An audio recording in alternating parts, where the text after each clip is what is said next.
భారత్లో నిర్దిష్ట ఆదాయం దాటితే పన్ను చెల్లించాలన్న సంగతి తెలిసిందే. ప్రస్తుతం దేశంలో పాత పన్ను విధానం, కొత్త పన్ను విధానం ఉన్నాయి. ఇక కొంతకాలంగా పాత పన్ను విధానంలో అసలు ఎలాంటి మార్పులు చేయట్లేదు కేంద్ర ప్రభుత్వం. త్వరలోనే దీన్ని రద్దు చేస్తుందన్న వాదనలు కూడా వినిపిస్తున్నాయి. ఇదే సమయంలో కొత్త పన్ను విధానంలో మాత్రం వరుసగా ప్రతి బడ్జెట్లోనూ మార్పులు చేస్తూనే ఉంది. 2024 బడ్జెట్ సమయంలో ఇదే విధంగా కొత్త పన్ను విధానం కింద స్టాండర్డ్ డిడక్షన్ పెంచింది. అంతకు ముందు 50,000గా మాత్రమే ఉండగా దీన్ని 75,000కు పెంచిన సంగతి తెలిసిందే. పాత పన్ను విధానంలో మాత్రం ఇది 50,000గానే ఉంది. దీంట్లో మార్పులు చేయలేదు. కొత్త పన్ను విధానంలో ఇదొక్కటే కాకుండా ఇంకా పన్ను స్లాబుల్ని కూడా సవరించింది. వేతన జీవులకు, మధ్యతరగతి వారికి ఊరట కలిగించేలా మరింత సరళీకృతం చేసింది. ముఖ్యంగా 6 నుంచి 7 లక్షలు, 9 నుంచి 10 లక్షల వరకు ఆదాయ బ్రాకెట్లలో ఉండే వారికి ప్రయోజనం చేకూర్చనుంది. ఇందులో కీలక మార్పులు చేస్తుంది. కనీస పన్ను మినహాయింపు పరిమితి కొత్త పన్ను విధానంలో 3 లక్షలుగా ఉంది. అంటే 3 లక్షల వరకు పన్ను చెల్లించాల్సిన పని లేదు. ఇక గతంలో 3 నుంచి 6 లక్షల మధ్య పన్ను 5%గా ఉండగా ఇప్పుడు దీన్ని 3 నుంచి 7 లక్షలకు చేర్చారు. ఇంకా 6 లక్షల పైన ఆదాయం ఉంటే అది 10% పన్ను పరిధిలోకి వచ్చేది. 2024 బడ్జెట్లో మార్పుల నేపథ్యంలో ఇప్పుడు 7 లక్షల వరకు కూడా 5% పరిధిలోకి వస్తుంది.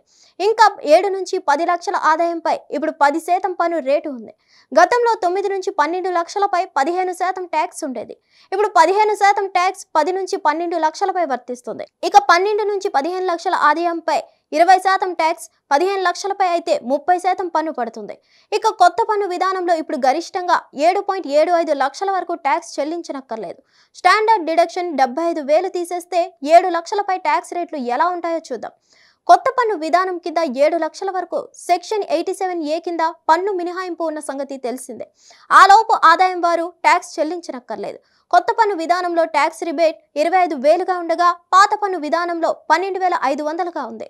3 లక్షల ఆదాయం దాటిన వారు ట్యాక్స్ రిబేట్ పొందాలంటే ITR ఫైల్ చేయాలి. ఇక్కడ పన్ను లెక్కలు ఎలా ఉంటాయంటే ఉదాహరణకు 7 లక్షల ఆదాయంపై మొదట 0 నుంచి 3 లక్షల వరకు నో ట్యాక్స్ కాబట్టి 3 లక్షలు తీసేయాలి. అప్పుడు ఇంకా 4 లక్షలు ఉంటుంది. ఇది 3 నుంచి 7 లక్షల ఆదాయ బ్రాకెట్లోకి వస్తుంది కాబట్టి ఇక్కడ ప్రస్తుతం 5% పన్ను ఉంది. 4 లక్షలపై 5% ట్యాక్స్ ఉంటే 20,000కు ఉంటుంది. వాస్తవానికి 7 లక్షల ఆదాయం ఉంటే ఇంత పన్ను చెల్లించాల్సి ఉంటుంది. కానీ ట్యాక్స్ రిబేట్ 25,000గా ఉంది కాబట్టి ఇక్కడ పన్ను చెల్లించాల్సిన పని లేదు.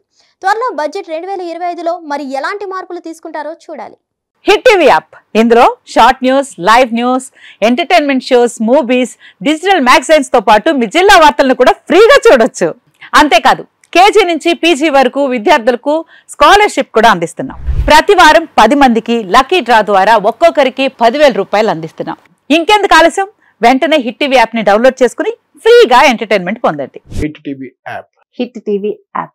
Please download hit TV app. Hit TV app ని ఫ్రీగా డౌన్లోడ్ చేసుకుని ఎంజాయ్ చేయండి. మీకు నచ్చిన ఎంటర్టైన్మెంట్ కోసం హిట్ టీవీ యాప్ ని ఫ్రీగా డౌన్లోడ్ చేసుకుని ఎంజాయ్ చేయండి. హిట్ టీవీ యాప్ ని డౌన్లోడ్ చేసుకుని ఆస్వాదించండి, ఆశీర్వదించండి. ఇంతమంది సెలబ్రిటీలు హిట్ టీవీ యాప్ ని డౌన్లోడ్ చేసుకోండి అని చెప్తున్నారంటే ఎంత మంచి యాప్ ఆలోచించండి.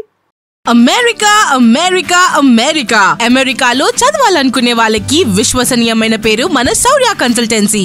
UK లో 1 year masters, UK లో 1 year masters, 2 years work permit up to 5 years visa. Contact Saurya Consultancy. Contact 89851 89851.